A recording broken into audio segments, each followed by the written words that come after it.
The afternoon sun cast long shadows across the outdoor shooting range as Commander Jake Morrison adjusted his ear protection and checked his service weapon one final time. The monthly qualification was routine, something he could do, blindfolded after 15 years as a Navy SEAL, but today felt different. Maybe it was the restless energy that had been eating at him since his last deployment. Or maybe it was the fact that he'd been riding a desk for 6 months while the brass decided his fate after the Kandahar incident. Jake selected lane 8, his usual spot with a clear view of the entire range. Old habits died hard, and even at a civilian facility in suburban Virginia, he never sat with his back exposed. As he unpacked his gear, the familiar ritual of preparation began to calm his nerves. Check the weapon, inspect the ammunition, verify the target distance. These were the constants in a world that had become increasingly uncertain. The range was moderately busy for a Tuesday afternoon. A few weekend warriors working on their concealed carry skills. An older gentleman with a vintage rifle who came every week like clockwork. And a handful of serious shooters who Jake recognized as fellow military or law enforcement. Nothing unusual, nothing that triggered his threat assessment protocols. Then she walked in. Jake noticed her immediately. Not because she was particularly striking, though the way she moved with unconscious grace suggested someone comfortable in her own skin, but because something about her presence shifted the atmosphere. She was maybe 35, with shoulder-length dark hair pulled back in a practical ponytail, and wearing jeans that had seen actual work, not the designer distressed kind.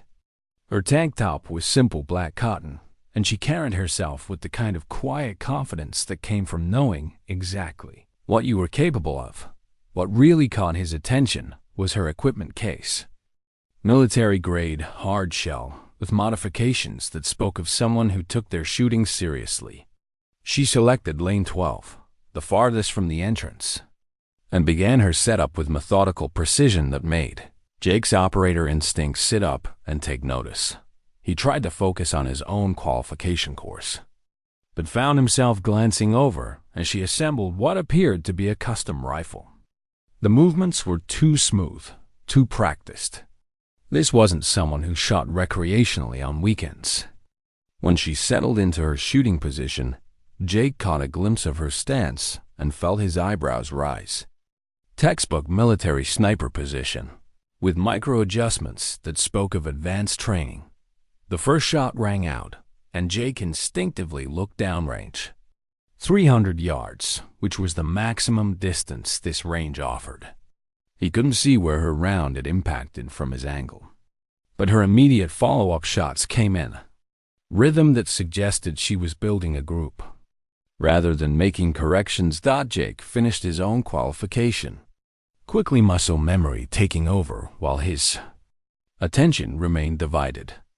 When the range went cold for target checks, he found an excuse to walk downrange, ostensibly to examine his own target, but really to get a look at hers. What he saw made him stop dead in his tracks. 5 rounds through a hole that couldn't have been larger than a dime. At 300 yards. With iron sights, Jake had seen maybe a dozen shooters in his entire career who could make that shot consistently, and most of them were either Delta Force snipers or SEAL Team 6 operators. This woman, who looked like she could be picking up groceries after this, had just demonstrated a level of marksmanship that would impress his most elite teammates. He was still processing this when the range went hot again. Jake returned to his lane, but abandoned any pretense of focusing on his own shooting. Instead, he watched as the woman continued her session with the same methodical precision. Every movement was economical, purposeful. The way she controlled her breathing, the micro-adjustments to her position, even how she handled the rifle between strings of fire, it all screamed professional training.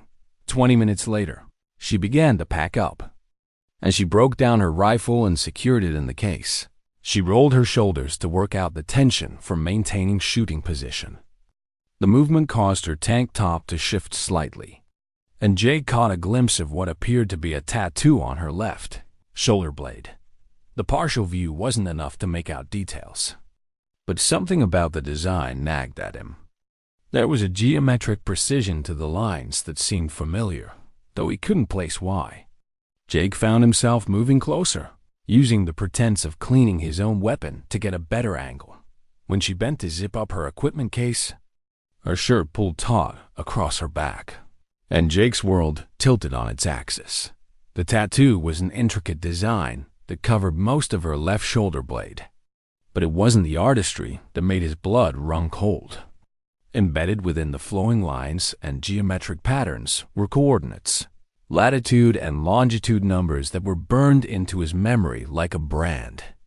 Below them, almost hidden in the design, was a date, March 15th, 2021. Jake's hands went numb. The cleaning rod he'd been holding clattered to the concrete floor. Those coordinates marked a compound in the mountains of Afghanistan. The date was when Operation Nightfall had gone catastrophically wrong, leaving 3 of his teammates dead and Jake himself barely escaping with his life. It was a classified mission that officially never happened, buried so deep in black project files that even most of the Pentagon didn't know it existed. So how the hell did a civilian woman have those exact coordinates tattooed on her body? The woman must have sensed his stare because she straightened and turned around. Her eyes, a striking hazel that seemed to shift between green and gold, met his directly. For a moment, neither of them moved. Jake saw her gaze flick over him, taking in his bearing, his haircut, the way he stood. Her expression shifted almost imperceptibly, wariness replacing casual indifference. "Problem, soldier boy?" she asked, her voice carrying a dangerous edge that didn't match her soccer mom appearance. The question hit Jake like a physical blow, not just because of the casual way she'd identified his military background, but because of something in her tone. There was knowledge there, and challenge, and underneath it all, a current of barely controlled anger that made every instinct he possessed scream danger. Jake realized he was staring and tried to recover his composure. "Sorry, I was just admiring your shooting. That's some impressive marksmanship." She studied him for another long moment, and Jake had the uncomfortable feeling that she was seeing far more than he wanted to reveal. "Thanks," she said finally, but there was no warmth in it. "Though I get the feeling that's not really what caught your attention." The words hung in the air between them like a challenge. Jake's mind raced through possibilities, none of them good. Either this was the most impossible coincidence in military history, or he was looking at someone who had access to information that could destroy careers and end lives. Someone who knew about Operation Nightfall. Someone who might know what really happened that night in the mountains when everything went wrong. "I'm Jake," he said, extending his hand and hoping his voice sounded steadier than he felt. She looked at his outstretched hand for a moment before taking it. Her grip was firm, confident, and her skin bore the subtle calluses that came from serious weapons training. "Sarah," she replied. "Sarah Chun." The name hit him like a sledgehammer to the chest. Chun, as in Marcus Chun, his teammate who died in that Afghan compound. The teammate whose body they'd never recovered. Jake's hand was still holding hers when he realized that this meeting was no coincidence at all. Sarah Chun felt the exact moment recognition dawned in Commander Morrison's eyes. His grip on her hand tightened involuntarily, and she watched the color drain from his face as the name registered. She'd been waiting 18 months for this moment, planning every detail of their accidental encounter. But seeing the raw shock in his expression still sent a jolt of satisfaction through her. "Chun," Jake repeated, his voice barely above a whisper. As in Lieutenant Marcus Chun, yes." Sarah pulled her hand free and stepped back, creating distance while keeping her body language casual. She'd learned long ago that the most dangerous conversations happened when everyone pretended to be calm. "I take it," You knew my husband." The word husband hit Jake like a physical blow. Marcus had never mentioned being married.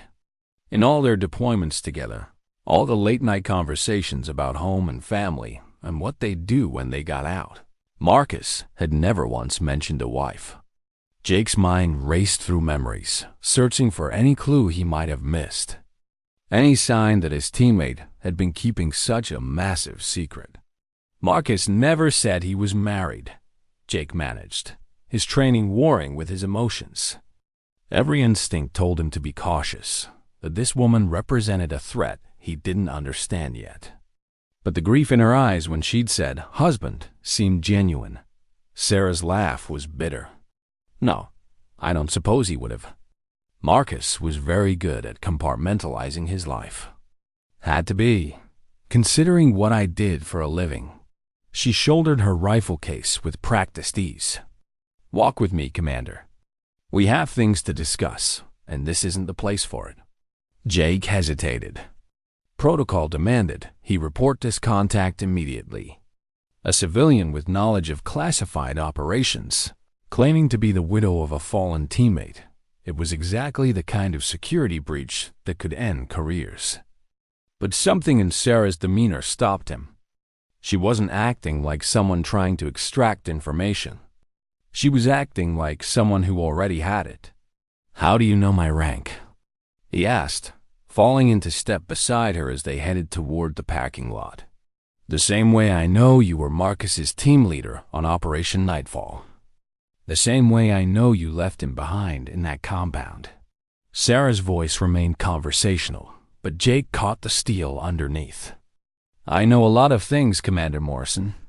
The question is, how much you're willing to learn." They reached the parking area, and Sarah led him toward a nondescript Honda Civic that looked like it belonged to any suburban professional. But Jake noticed the way she'd parked back into the space with clear sight lines to all approaches, positioned for a quick exit. The habits of someone who understood operational security. "You said Marcus was your husband," Jake said, leaning against the car next to hers. "But his records show him as single. No next of kin listed except his parents." Sarah popped the trunk and secured her rifle case inside, her movements efficient and practiced. "Marcus requested that our marriage be kept off his military records. We were both in sensitive positions, him with the teams, me with the agency. Having our relationship documented would have created complications." "The agency?" Jake's blood chilled. "Your CIA?" "Was. Analyst, Middle East desk." Sarah closed the trunk and turned to face him fully. "I specialized in tracking terrorist financing networks in Afghanistan and Pakistan, which is how I ended up working the intelligence package for Operation Nightfall." The pieces clicked into place with sickening clarity.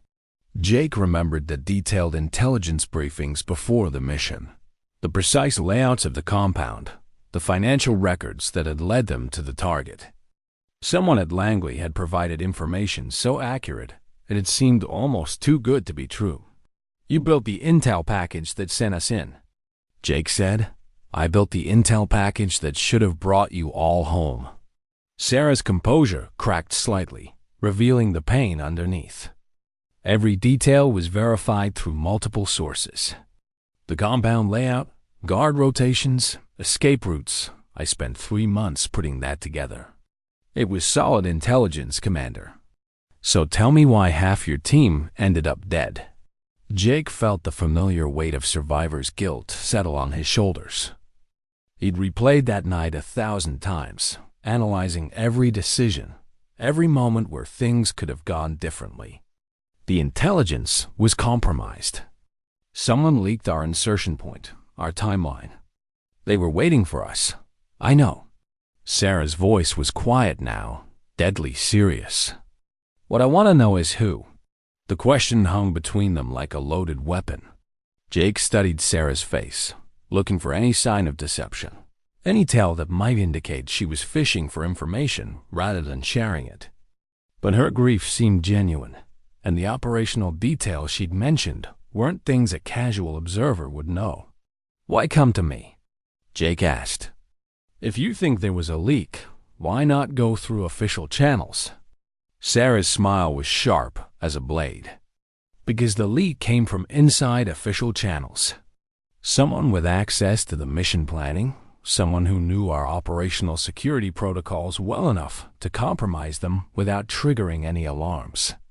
She paused, letting that sink in. Someone you trust. Jake's world tilted. The implication was clear. The betrayal had come from within his own command structure. Someone in the chain of command had sold out Operation Nightfall, had traded the lives of his teammates for... What? Money? Political advantage? The possibilities made him sick. You have proof of this? He asked. I have pieces. Financial records, communication intercepts, travel logs that don't match official schedules. Sarah pulled out her phone and showed him a photo of a bank statement.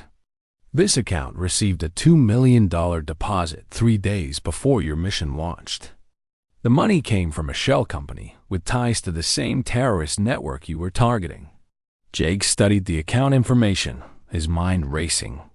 The numbers were damning, but he couldn't make out the account holder's name from the angle of the photo. Whose account is this?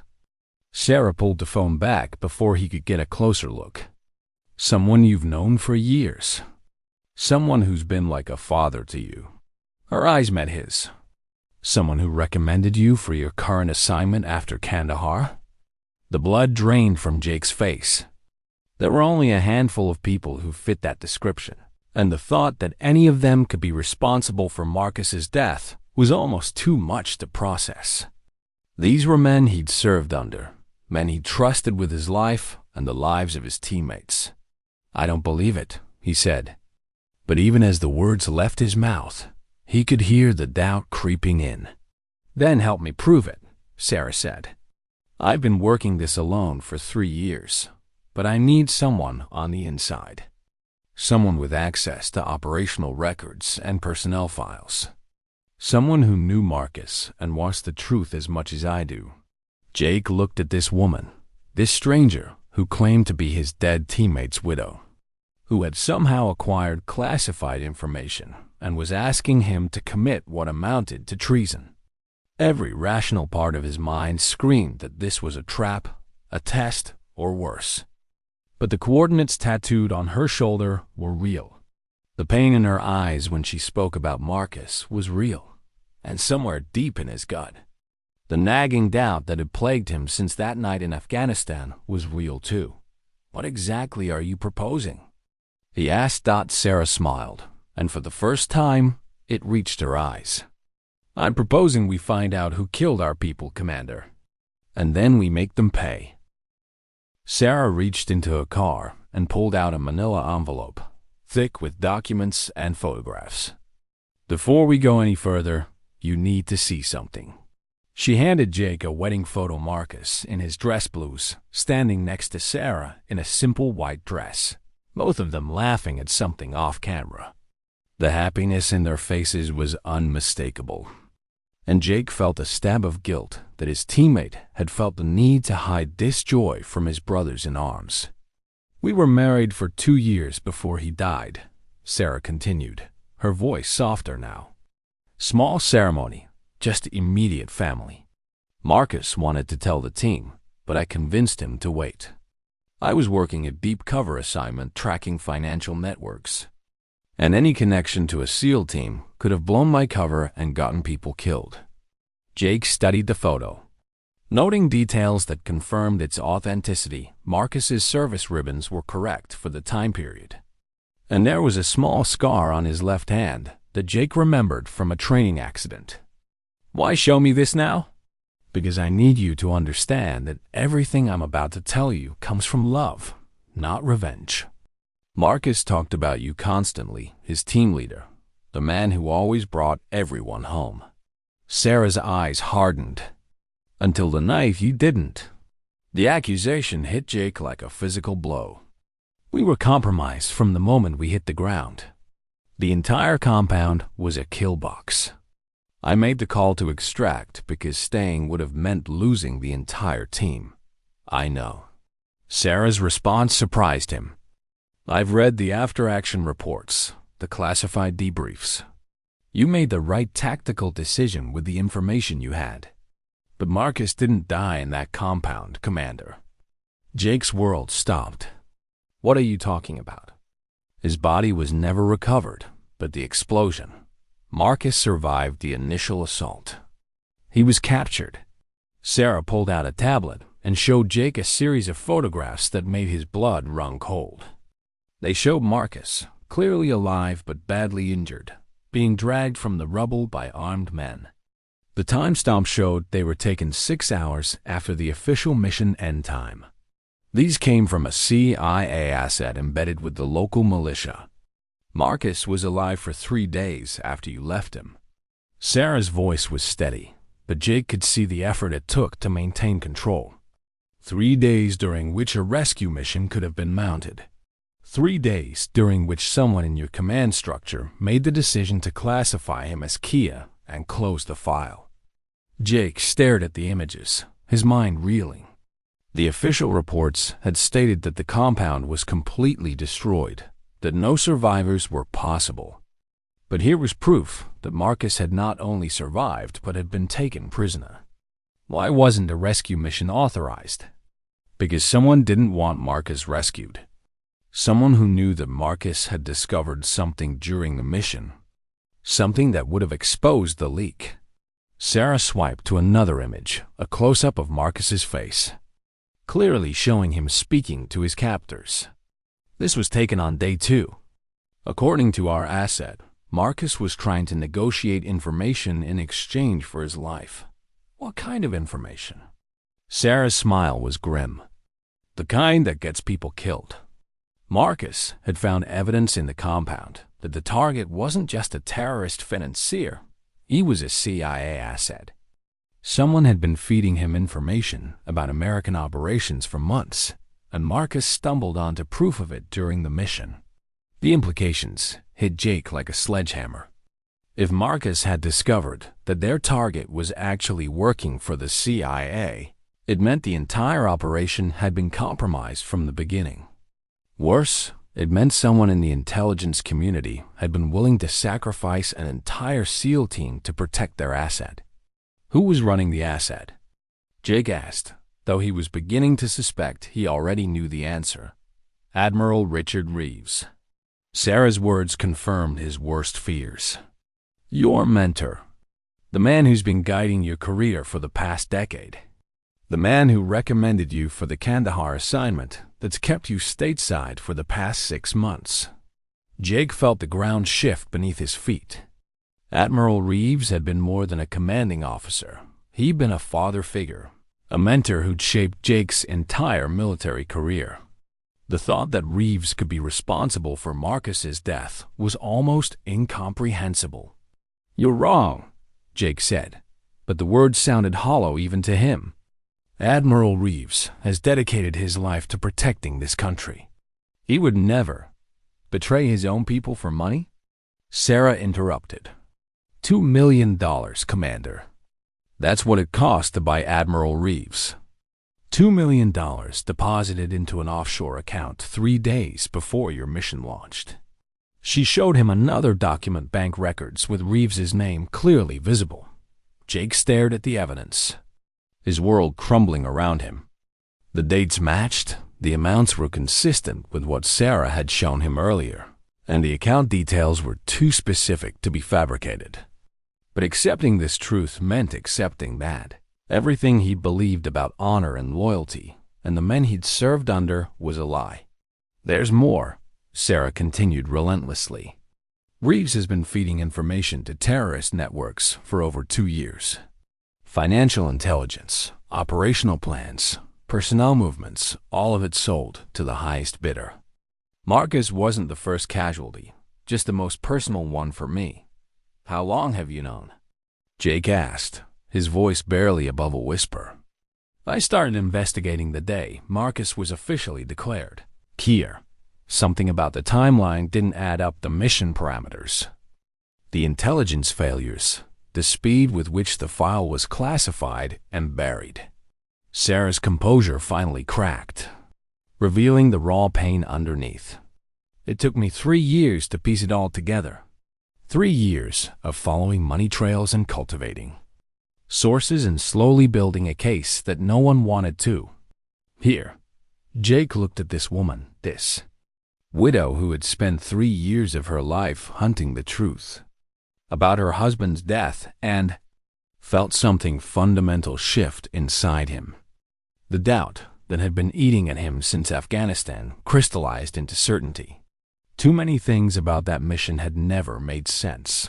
Too many decisions had been made that prioritized politics over the lives of his men. "What do you need from me?" he asked. Sarah's eyes sharpened. "Access.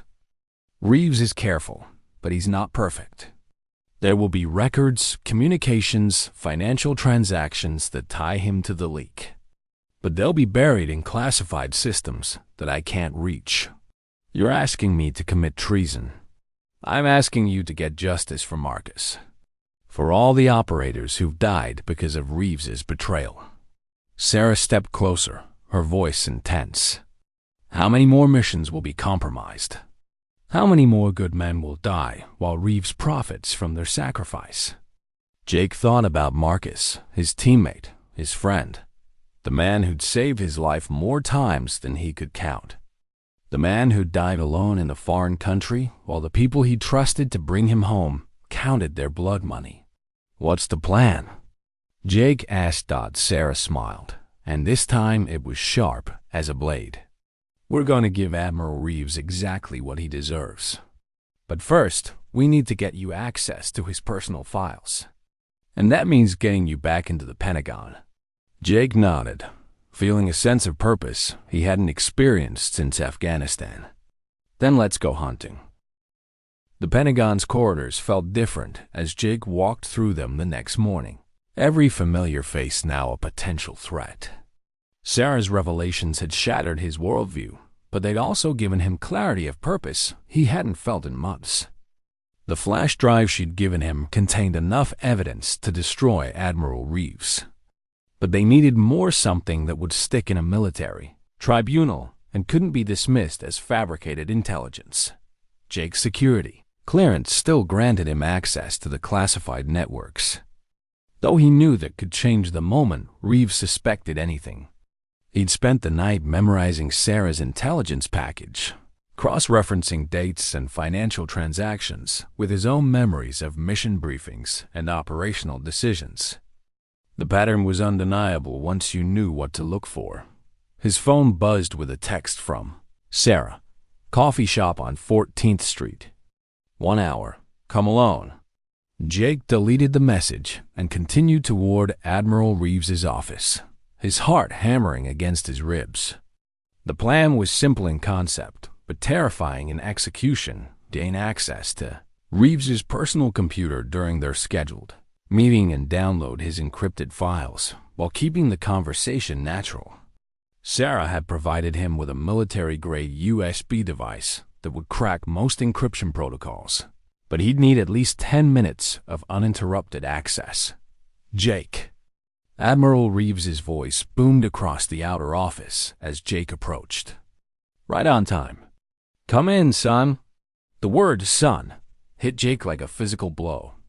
For 15 years, Reeves had been the closest thing to a father figure he'd had in the military. The man had guided his career, recommended him for elite assignments, and been there during Jake's darkest moments after failed missions. Now Jake was walking into his office planning to destroy him. Reeves's office was exactly as Jake remembered, walls lined with commendations and photos from decades of service. A massive oak desk that had supposedly belonged to a Civil War general, and the American flag that Reeves had carried on his first deployment to Vietnam. Everything about the space spoke of honor and dedication to country. "Sit down, Jake. We need to talk about your future." Reeves settled behind his desk, his weathered face showing genuine concern. "I know the Kandahar incident has been eating at you, but it's time to move forward. I've got an opportunity that could get you back in the field." Jake forced himself to maintain eye contact while his mind raced. "What kind of opportunity, sir?" "Joint task force with CIA, hunting high-value targets in Syria. Dangerous work, but it's what you're built for. Reeves leaned forward.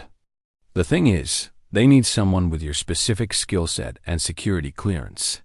Someone who understands how intelligence operations work. The irony was suffocating. Reeves was offering him exactly what he'd been hoping for. Chance to get back to real operations, while simultaneously being the reason Jake's faith in those operations had been shattered. That sounds like exactly what I need. Sir.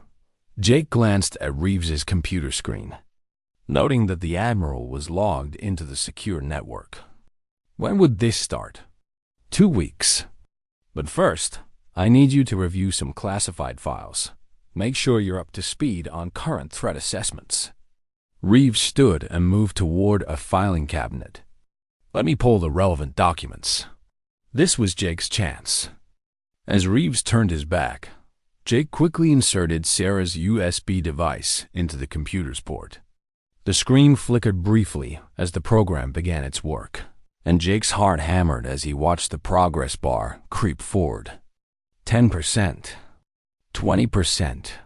You know, Jake, Reeves said without turning around, I've always thought of you as the son I never had. The words hit Jake like a knife to the chest. You've been a great mentor, sir. I wouldn't be where I am without your guidance. 50%. 60%. That's why this is so difficult. Reeves's voice had changed, becoming colder. Turn around slowly, Jake. Keep your hands where I can see them. Jake's blood turned to ice. Reeves was facing him now, and there was a pistol in his hand, not pointed directly at Jake, but the threat was unmistakable. The filing cabinet was still open, but instead of documents, Jake could see surveillance equipment and what looked like a secure communication device. You've been monitoring me, Jake said, his mind racing through the implications. I've been monitoring everyone, son. It's how I've stayed alive this long. Reeves's expression was almost sad. Did you really think I wouldn't notice when Marcus Chun's widow started sniffing around? Or when she made contact with his former team leader? 80%. 90%. Sarah was right about you, Jake said, buying time as the download completed. You sold out your own people. I protected American interests in a complex geopolitical situation, Reeves corrected. Sometimes that requires difficult choices. Sometimes good men die so that better men can live. Marcus wasn't just a good man. He was the best of us. Marcus was a liability who stumbled onto information he wasn't supposed to have. Reeves's voice hardened, just like you're doing now. The USB device finished its work, and Jake palmed it as he slowly stood. How many others, Admiral? How many operators have died because of your difficult choices? Fewer than would have died if certain operations had proceeded as originally planned. Reeves raised the pistol slightly. I've prevented 3 major terrorist attacks by providing selective intelligence to the right people. The lives I've saved far outweigh the lives I've cost. You're a traitor. I'm a patriot who understands that the world isn't black and white. Reeves moved closer. You could understand that too, Jake. Join the task force, do the work, and forget about Marcus Chen and his widow. There's still a place for you in this organization. Jake's phone buzzed with an incoming call. Sarah's number, which meant their backup plan was now in motion. I can't do that, sir. Reeves sighed deeply. I was afraid you'd say that. He raised the pistol. You know, the official report will say you suffered a psychological break. PTSD from the Kandahar incident. Tragic, really. But these things happen to even the best operators. The office door exploded inward as a tactical team breached the entrance. Sarah came through first, weapon drawn, followed by what looked like FBI agents in full tactical gear. Reeves spun toward the threat, and Jake used the distraction to dive behind the desk. Federal agents. Drop your weapon. Sarah's voice cut through the chaos. Reeves fired twice, the shots deafeningly loud in the confined space. Jake heard glass shatter and someone curse, but the return fire was immediate and overwhelming. When the shooting stopped, Admiral Richard Reeves lay motionless on the floor of his office, blood pooling beneath his body. Sarah appeared at Jake's side, helping him to his feet. "You okay?" Jake nodded, his ears ringing from the gunfire. "How did you?" The USB device had a transmitter. The moment you plugged it in, it started broadcasting everything to my team. Sarah's smile was grim.